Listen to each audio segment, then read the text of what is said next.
Bonjour, nous sommes le... Ah, putain, je sais jamais, on est le mercredi 28 novembre, il est 12h32.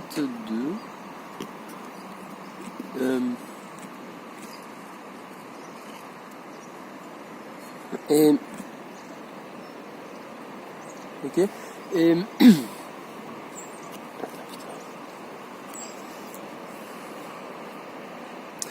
Et... Je me disais, je vais faire un petit enregistrement sur une idée que j'avais là tout à l'heure. On va voir comment elle prend forme. Et ça pourrait s'appeler pour un schizoactivisme. Ou pour un activisme du sens. Ou pour un activisme du récit.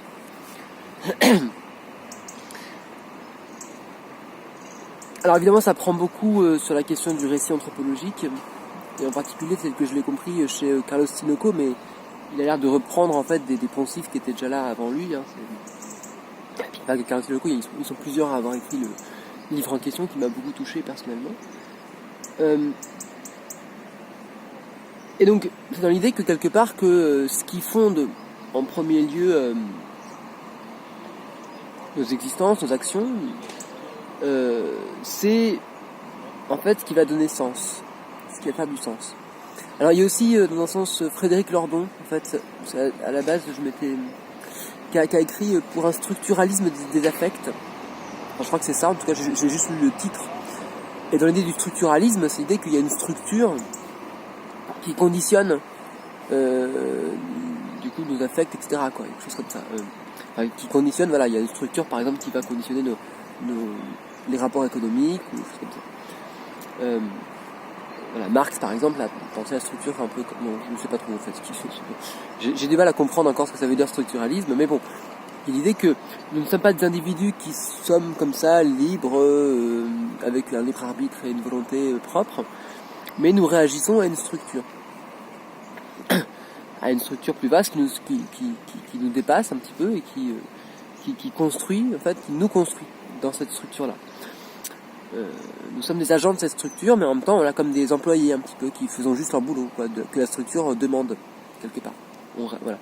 Mais en même temps, en fait, c'est pas simplement ça. C'est aussi que nous-mêmes, nous sommes aussi des éléments de la structure, et que nos réactions peuvent aussi changer la structure. C'est plus une structure générale qui s'auto-transforme, quoi. Voilà, comme c'est-à-dire que nous ne sommes pas des individus isolés de leur individualité. Nous sommes toujours en interaction. Avec les uns les autres et avec un ensemble de dispositifs qui fondent cette structure et qui en garantissent une certaine reproduction, mais aussi il y a des éléments où il peut y avoir des cassures, hein, et où ça se transforme un petit peu. Donc c'est voilà, c'est quelque part ce qu'on croit faire de nous-mêmes n'existe pas en tant que tel. Nous sommes déterminés par des ensembles extérieurs, et en même temps ça ne veut pas dire que nous sommes déterminés à ce que la même chose se reproduise. On peut être déterminé à autre chose. Et puis, nous sommes partis de ce processus-là, et donc, même tout ce que je dis là, par exemple, est peut-être déterminé, mais ça n'empêche que c'est, comme ça peut se faire, ça se fait aussi. Enfin, bon. C'est pas une fatalité. Il n'y a pas forcément de fatalité, en fait. Il y a un déterminisme, mais il n'est pas conçu d'avance, et il n'est pas, il n'y a aucune fatalité. Et là, en prendre conscience, c'est aussi une manière de pouvoir aussi agir dessus, quoi. Voilà. Bon, enfin ça c'est des trucs un peu classiques, hein, je crois bien, hein, quand même, de tout ce qui est déterminisme et tout ça. Donc voilà, en fait il n'y a qu'un ensemble d'éléments reliés les uns aux autres, et tous les éléments ont des impacts les uns sur les autres.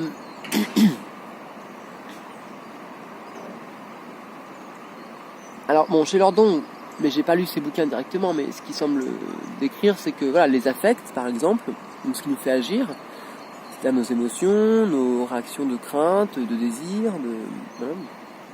C'est en effet ce qui nous fait agir quand même. Ça c'est induit par des structures. C'est induit, en tout cas c'est pas forcément à nous, mais voilà, c'est le système capitaliste produit un certain type de désir, un certain type de crainte et de tout ça. Et ça s'entretient.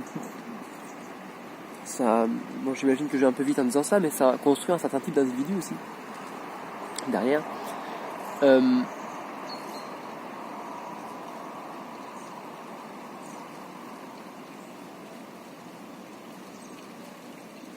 bon, voilà, donc en fait on est toujours en train de s'affecter les uns les autres, il y a un côté comme ça, et on s'auto-affecte, en fait, et on se construit même, bon,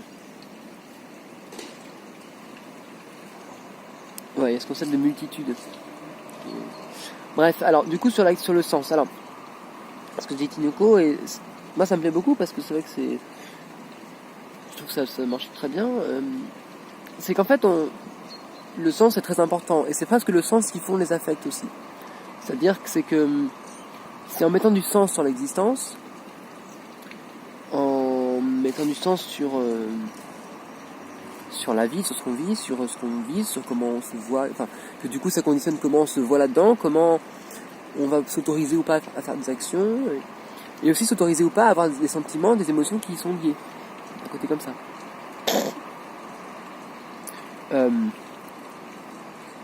Alors, c'est comme si, en fait,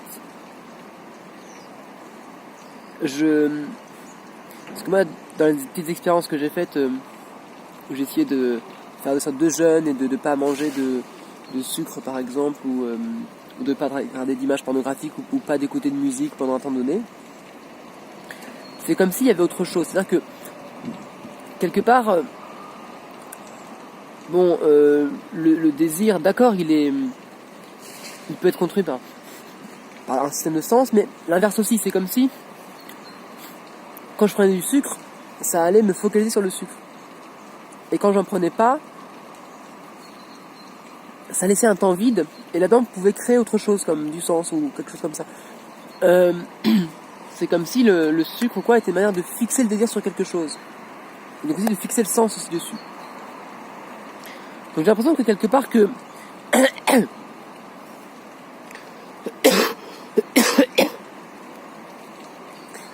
n'y a pas forcément cette dualité, enfin, je sais pas si c'est vraiment le sens qui est le premier là-dedans. Si le sens, ça serait un truc, donner un sens à son existence, et ensuite le désir va se baser dessus. C'est comme si c'était un peu un tout. Comme si quelque part, le sens, c'était aussi un système de désir. C'était aussi un système d'affect. Et un système de perception éventuellement qui est lié à ça. D'un côté comme ça. Donc je sais pas s'il est vraiment en premier en fait. Je suis pas sûr de... Je sais pas trop. Mais peut-être comme si c'était tout en même temps aussi. Comme si le sens c'était aussi de l'affect. Et c'était aussi peut-être des perceptions.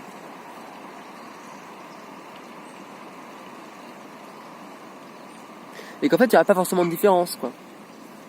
Parce que qu'est-ce que c'est qu'une perception aussi? Enfin, une perception on pourrait dire que voilà, que notre corps ressent tout, mais que on va s'attarder qu'à certains éléments. Là, dans ce que je regarde autour de moi, il y a certains objets qui vont sortir plus que d'autres. Et qui du coup que je vais plus percevoir, parce qu'ils vont plus résonner avec un système d'affect, donc je vais être affecté par eux quoi. Mais du coup, quelle est la différence? C'est vrai que ça accapare mon attention d'un côté. C'est un objet qui devient signifiant, auquel donc j'attribue une valeur aussi parce que je le regarde et parce que je le perçois. Donc une valeur positive ou négative, ou en tout cas d'amour ou de haine, enfin de crainte ou de désir. Et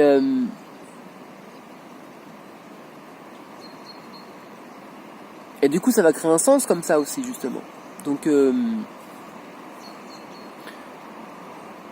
et pareil, des fois c'est une perception qui change tout. Enfin, c'est vrai que c'est en percevant le non-sens des choses, par exemple, en effet, dont peut-être en effet la mort serait le truc un petit peu, la perception un peu ultime peut-être, mais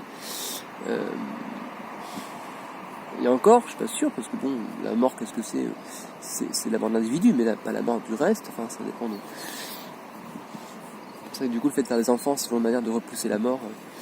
Mais quand même, tout ça serait un peu lié, quoi. Ça serait toujours une. Voilà, il n'y a pas forcément de différence là-dedans. Mais bon. Bon, ça c'est la première partie qui est un peu vague, un peu floue.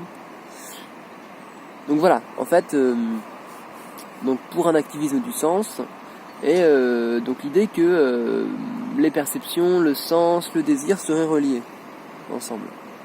Je coupe là.